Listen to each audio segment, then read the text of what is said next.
8वें class में दिहल गुलाब डाली किताबो इतिहास में दिहल गुलाब डाली किताबो इतिहास में प्यार में फसौला हमके 8वें क्लास में दिहल गुलाब डाली किताबो इतिहास में अब काहे आँख के हो और से मिलावेला अब काहे आँख के हो और से मिलावेला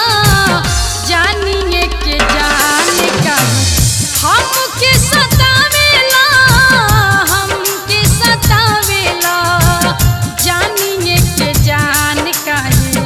हमके सतावेला हमके सतावेला।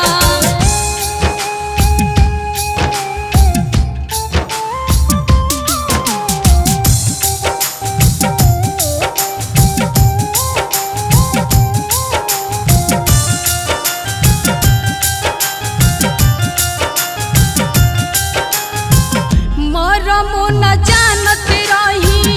हम जहिया प्यार के आदत धरवला इंतजार के आदत धरवला इंतजार के रहे गुमान हमरा तोहरा ईमान पा रोवतानी फोटो अब निहार के भइले कवन भूल खुल के काहे ना बतावेला भइले कवन भूल खुल के काहे ना बतावेला जान बुझ के जान काहे हमके सतावेला हमके सतावेला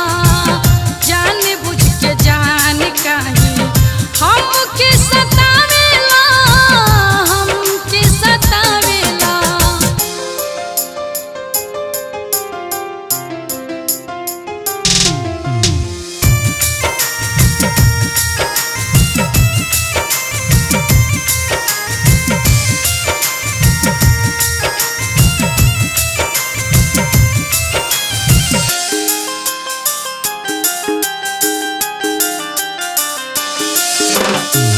जनती प्रीतिया में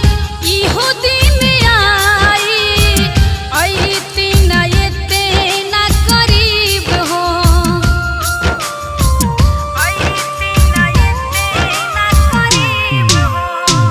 कबहू सुधा कर तोहर दोष नहीं देती दोषी बाटे हमारो नसीब हो तने बता दो खाली काहे बिसरावेला तने बता दो खाली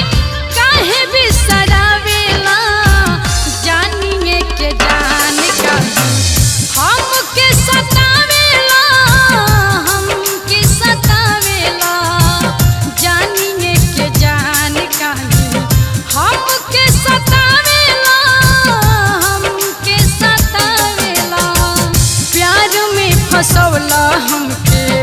8वें क्लास में दिहल गुलाब डाली किताबो इतिहास